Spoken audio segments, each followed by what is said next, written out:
स्वीकारिए अभिवादन। नमस्कार। मेरा रंग दे बसंती चोला, मेरा रंग दे बसंती चोला, मेरा रंग दे बसंती चोला, मेरा रंग दे बसंती चोला।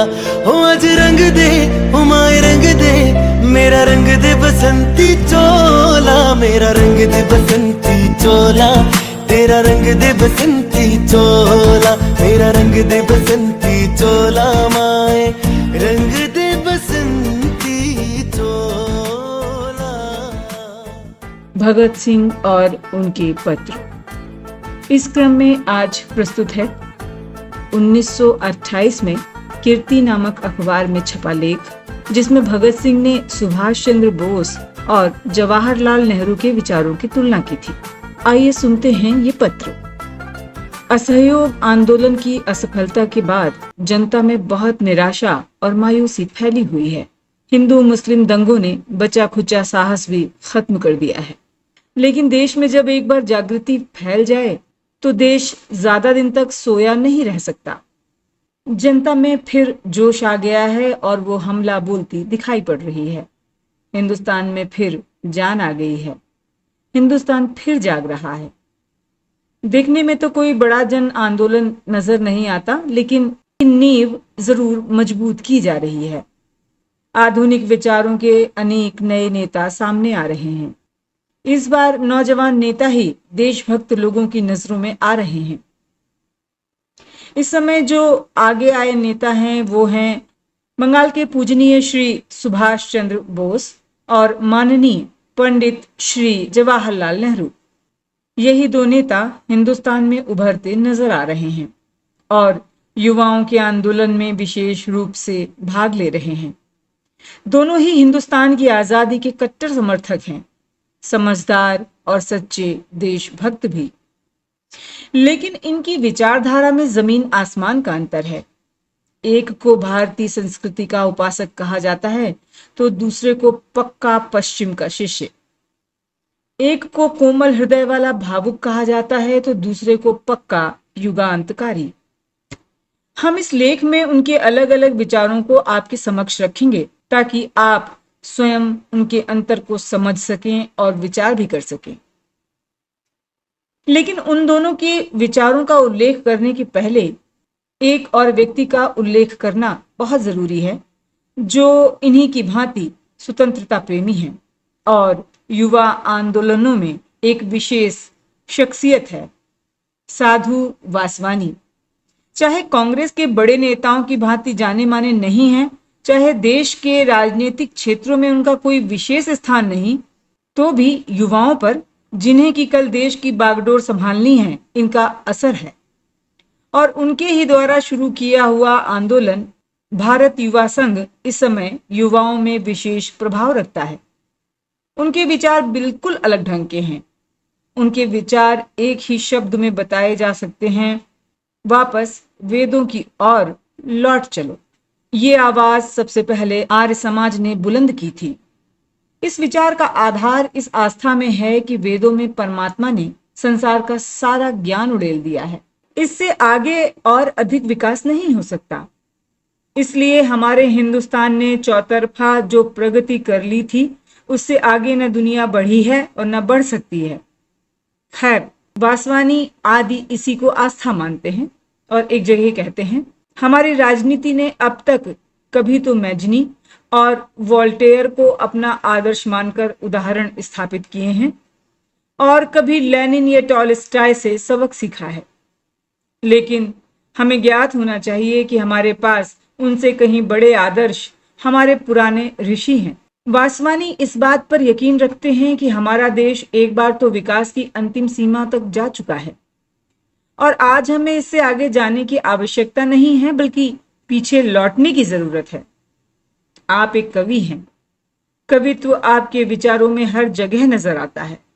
साथ ही ये धर्म के बहुत बड़े उपासक हैं। ये शक्ति धर्म चलाना चाहते हैं। ये कहते हैं कि इस समय हमें शक्ति की आवश्यकता है। वो शक्ति शब्द का अर्थ केवल भारत के लिए इस्तेमाल नहीं करते, लेकिन उनको इस शब्द से एक प्रकार की देवी, एक विशेष ईश्वरीय प्राप्ति का विश्वास है। वो एक बहुत भावुक कवि की तरह हैं। वो कहते हैं, एकांत में मैंने भारत की आवाज सुनी है। मेरे दुखी मन ने कई बार ये आवाज सुनी कि आजादी का दिन दूर नहीं। कभी कभी जब बहुत अजीब विचार मेरे मन में आते हैं और मैं कह उठता हूं, हमारा हिंदुस्तान पाक और पवित्र है, क्योंकि उसके पुराने ऋषि उसकी रक्षा कर रहे हैं और उनकी खूबसूरती हिंदुस्तान के पास है, लेकिन हम उन्हें देख नहीं सकते। ये कवि का विलाप है कि वह पागलों या दीवानों की तरह कहते हैं कि हमारी माता बहुत महान है, बहुत शक्तिशाली, उसे परास्त करने वाला कौन पैदा हुआ है। इस तरह वह केवल मात्र भावुकता की बातें करते हुए कह जाते हैं, हमें अपने राष्ट्रीय जन आंदोलन को देश सुधार का आंदोलन बना देना चाहिए, तभी हम वर्ग युद्ध के बोल्शेविज्म के खतरों से बच सकेंगे।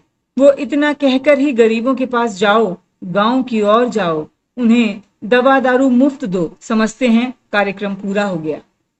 वे छायावादी कवि हैं। उनकी कविता का कोई विशेष अर्थ तो नहीं निकल सकता, मात्र दिल का उत्साह बढ़ाया जा सकता है। बस पुरातन सभ्यता के शोर के अलावा उनके पास कोई कार्यक्रम नहीं।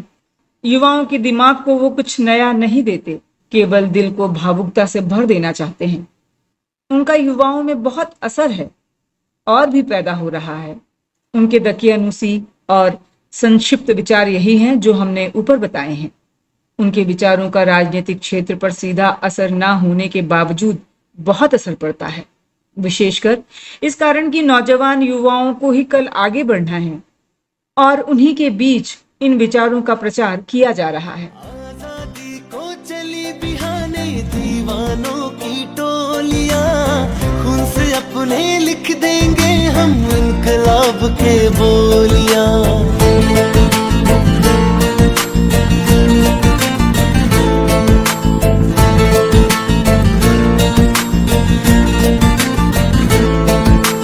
आजादी को चली बिहाने दीवानों की टोलियां, खून से अपने लिख देंगे हम इनकलाब के बोलियां। हम वापस लौटेंगे लेकर आजादी का टोला, मेरा रंग दे, मेरा रंग दे बसंती चोला, मेरा रंग दे बसंती चोला, मेरा रंग दे बसंती चोला, माए रंग दे बसंती चोला। अब हम श्री सुभाष चंद्र बोस और जवाहरलाल नेहरू के विचारों पर आ रहे हैं। 2-3 महीनों में आप बहुत सी कॉन्फ्रेंसों के अध्यक्ष बनाए गए। आपने अपने विचार लोगों के समक्ष रखे। सुभाष बाबू को सरकार तख्ता पलट गिरोह का सदस्य समझती है, इसीलिए उन्हें बंगाल अध्यादेश के अंतर्गत कैद कर रखा था। आप रिहा हुए और गर्म दल के नेता बनाए गए। आप भारत का आदर्श पूर्ण स्वराज मानते हैं और महाराष्ट्र कॉन्फ्रेंस में अध्यक्षीय भाषण में आपने इसी प्रस्ताव का प्रचार किया था। पंडित जवाहरलाल नेहरू स्वराज पार्टी के नेता पंडित मोतीलाल नेहरू के सुपुत्र हैं, बैरिस्ट्री पास की है और विद्वान हैं। आप रूस आदि का दौरा करके आए हैं। आप भी गर्म दल के नेता हैं और मद्रास कॉन्फ्रेंस में आपके और आपके साथियों के प्रयासों से ही पूर्ण स्वराज का प्रस्ताव स्वीकृत हो सका था। आपने अमृतसर कॉन्फ्रेंस के भाषण में भी इसी बात पर जोर दिया था। लेकिन फिर भी इन दोनों सज्जनों के विचारों में जमीन आसमान का अंतर है। अमृतसर और महाराष्ट्र कॉन्फ्रेंसों में इन दोनों अध्यक्षों के भाषण को पढ़कर हमें इनके विचारों का अंतर स्पष्ट हुआ। लेकिन बाद में बंबई के एक भाषण में यह बात स्पष्ट रूप से हमारे सामने आ गई। पंडित जवाहरलाल नेहरू इस जनसभा की अध्यक्षता कर रहे थे और सुभाष चंद्र ने भाषण किया। वो एक बहुत ही भावुक बंगाली हैं। उन्होंने भाषण का आरंभ किया कि हिंदुस्तान का दुनिया के नाम एक विशेष संदेश है। वो दुनिया को आध्यात्मिक शिक्षा देगा। खैर, आगे वे दीवानों की तरह कहना आरंभ करते हैं, चांदनी रात में ताजमहल को देखो और जिस दिल की यह सूझ का परिणाम है उसकी महानता की कल्पना करो। सोचो, वह भी वापस वेदों की ओर ही लौट चलने का आह्वान करते हैं। आपने अपने पूना वाले भाषण में राष्ट्रवादिता के संबंध में कहा है, अंतरराष्ट्रीयतावादी राष्ट्रीयतावाद को एक संकीर्ण दायरे वाली विचारधारा बताते हैं, लेकिन यह भूल है। हिंदुस्तानी भारतीय का विचार ऐसा नहीं है। वो ना संकीर्ण है, ना निजी स्वार्थ से प्रेरित है और ना ही उत्पीड़नकारी है, क्योंकि इसकी जड़ या मूल तो सत्यम शिवम सुंदरम है, अर्थात सच, कल्याणकारी और सुंदर। यह भी वही छायावाद है, कोरी भावुकता। साथ ही उन्हें अपने पुरातन युग पर बहुत विश्वास है। वो प्रत्येक बात में अपने पुरातन युग की महानता को देखते हैं। पंचायती राज का ढंग उनके विचार में कोई नया नहीं है। पंचायती राज और जनता का राज वे कहते हैं हिंदुस्तान में बहुत पुराना है। वे तो यहां तक कहते हैं कि साम्यवाद भी हिंदुस्तान के लिए कोई नई चीज नहीं है।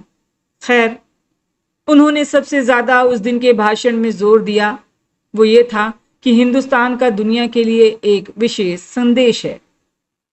पंडित जवाहरलाल आदि के विचार इसके बिल्कुल विपरीत हैं। वो कहते हैं जिस देश में जाओ वही समझता है कि उसका दुनिया के लिए एक विशेष संदेश है। इंग्लैंड दुनिया को संस्कृति सिखाने का ठेकेदार बना फिरता है।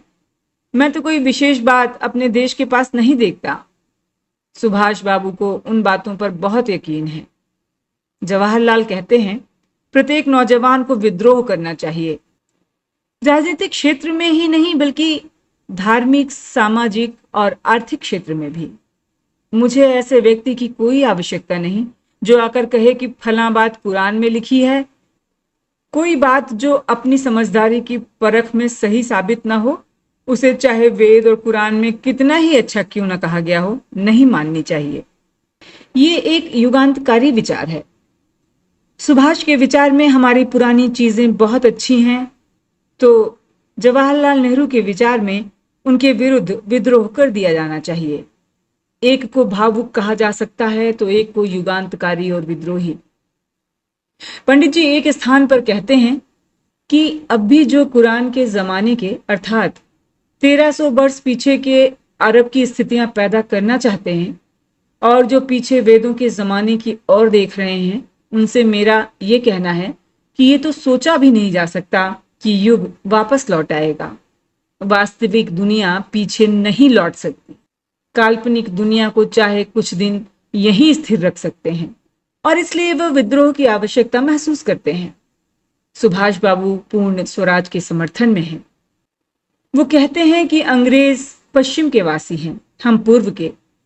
पंडित जी कहते हैं कि हमें अपना राज कायम करके सारी सामाजिक व्यवस्था बदल देनी चाहिए और उसके लिए पूरी पूरी स्वतंत्रता प्राप्त करने की आवश्यकता है।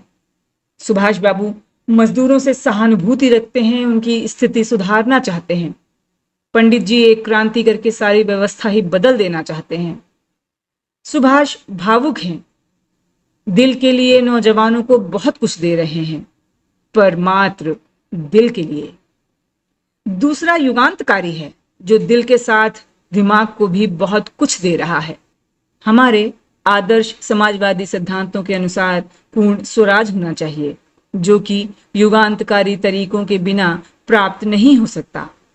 केवल सुधार और मौजूदा सरकार की मशीनरी की धीमी धीमी की गई मरम्मत जनता के लिए वास्तविक स्वराज नहीं ला सकती। ये पंडित जी के विचारों के ठीक ठीक अक्स है।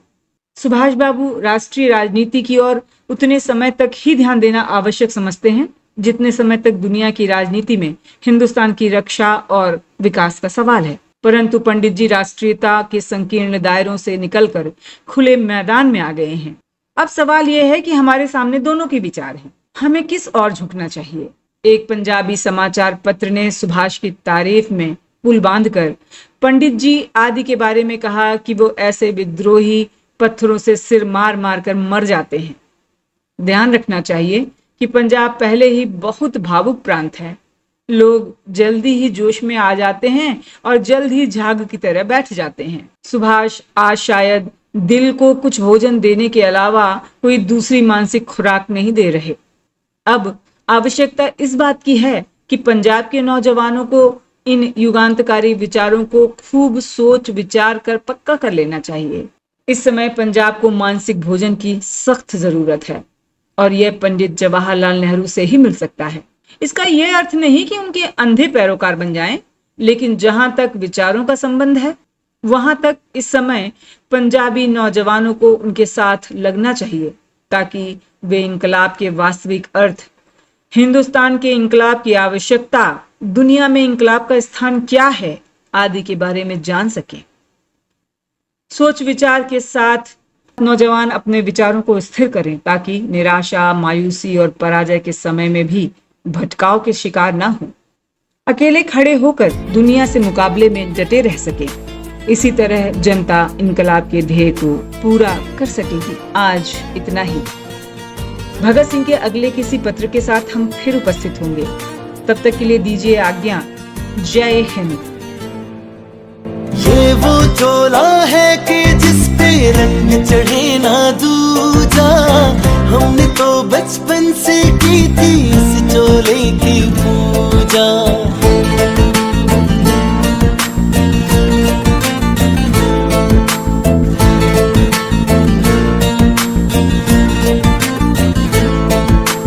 ये वो चोला है कि जिस पे रंग चढ़े ना दूजा, हमने तो बचपन से की थी इस चोले की पूजा।